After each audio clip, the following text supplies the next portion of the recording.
The Ten Commandments and Moses and the Ants, Part 8 of 13, on Between Master and Disciples, given in English on April 15th, 2021.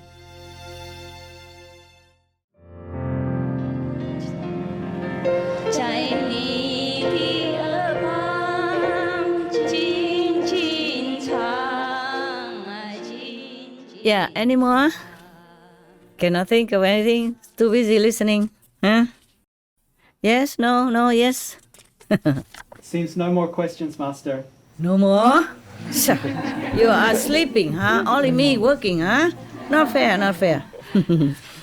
Okay, never mind. I'm glad to see you, and I'm glad that you're working for this noble work. Even more noble because you will not see how many people benefit from it. You probably understand that it will benefit the world, but you have not yourself seen it. Sometimes you hear it from hotline or other disciples told you, but you yourself don't know how much benefit your work is giving the world. So even then, you just have faith and do it, and believe in that.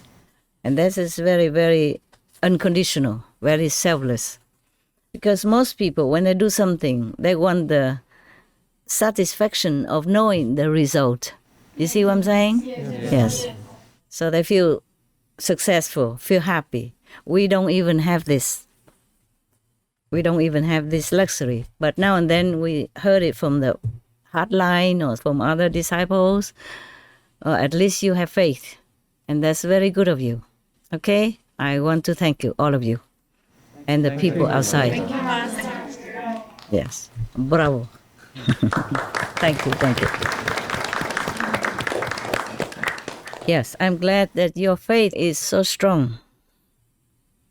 And your selfless heart is also very strong. So that even though you don't see the result, you don't have the luxury of experiencing the outcome of your noble work, but you still continue doing it, believing that goodness will bring goodness, and your work, because of goodness, it will bring goodness to the world.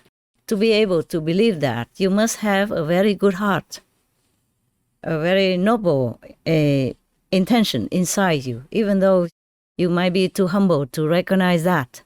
And it's okay too. It's okay too. Because if we know too much, who knows, maybe our ego will pop up. Then it might be making trouble for our daily concentration in our work. Okay? Yes, Master. But believe me, your work is very powerful. You are helping the whole world. And not just the world, but the heavens, lower heavens, and the hell as well. And all the animals are thanking you. And the hell people are thanking you. Heavens are thanking you. Even though you, not all of you might see it. But it's all right. We don't have to be happy. We don't have to know the result of our work. But we understand that it is good because we are doing good. Right? Yes. Our work must bear some goodness, must bear some good fruit. Because it's good work that we're doing, the best work that we're doing. Even if we don't see, we don't hear, we know, we believe that it's good. Our work brings goodness to the world. And if you do believe it, it brings good to heaven as well, and to hell. And of course to the animals, obviously. More and more people become vegan because of Supreme Master Television. Of course, it's because of many other saints and sages and good people who are working outside there, okay? Outside of our circle. Like the vegan people, the vegan promoter people, the animal rescue people, the government who approve vegan or approve the end of animal cruelty, etc., etc. All of them are also working very hard and helping the planet. So it cannot be bad. It can only be good and better. Okay? Yeah. Yes. And for your unshaken faith, I congratulate you. And I'm very proud of you. And thank you, of course. Thank you. Thank you, Master. Thank you for being our inspiration, Master. You inspire us every day. For sure, I'm superwoman.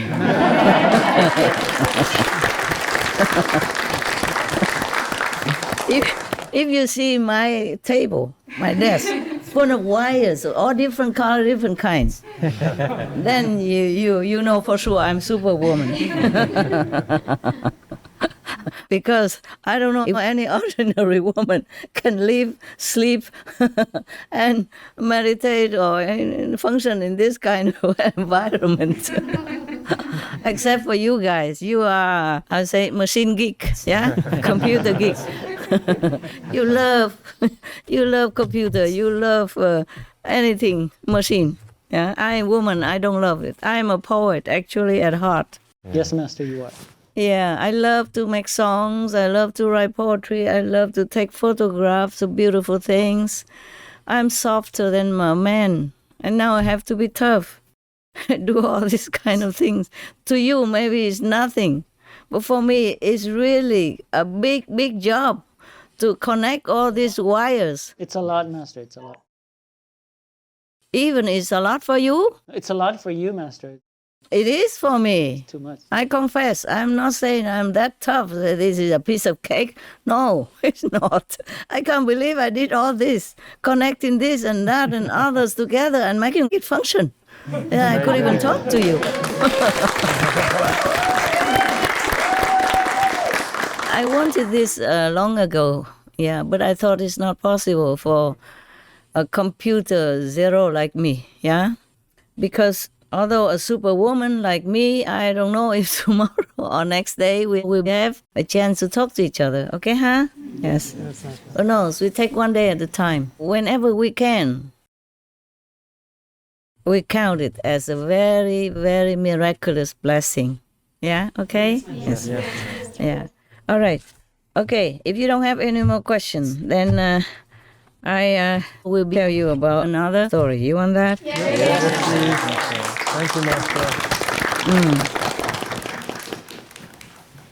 Okay, you want to hear about Satan, or you want to hear about Moses and the ants? Moses and Moses and the ants. Moses, good. We just talked about him, right?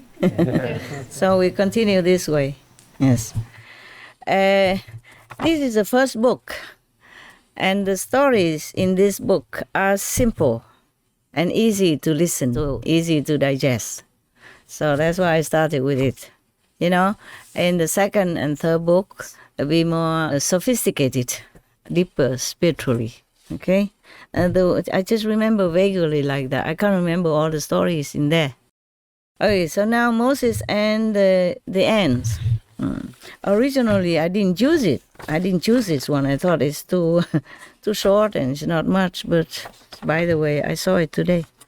When Moses was on Mount Sinai and was blessed with the initiation and the 10 Commandments, I wonder if this was really God himself personally, or it was the master who transmitted to him all this initiation. You see that what we read is like initiation, yeah? The commandments and the silent remembrance of God, but not to speak loudly about God's name, yeah? Yes. Or in any occasion at random, it is forbidden. So it's like maybe there was a saintly master who gave him this initiation on the Mount Sinai. Most masters, they like to live on a mountain, you know, far away from the dust of the world. So maybe there was a physical master that gave him initiation and these 10 Commandments. And then God came down and told them. Concerning the bush with the fire, maybe the master sat under the tree, surrounded by the cooling bushes, yeah, and trees and plants. And the fire is the light from the master that emits from his being or her being. You understand now? Yes, Master. And then normally, like in India, the people look upon the master as God personified. Just like many of your brother and sister also address me thus. Remember? Yeah?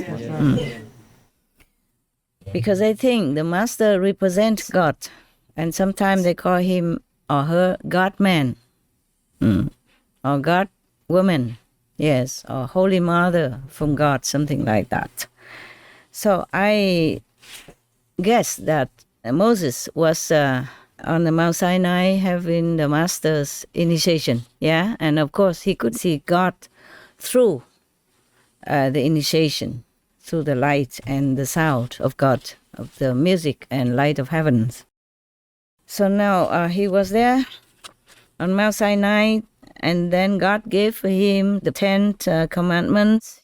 Afterward, Moses told Israel's descendants about God's 10 commandments, but they did not keep it.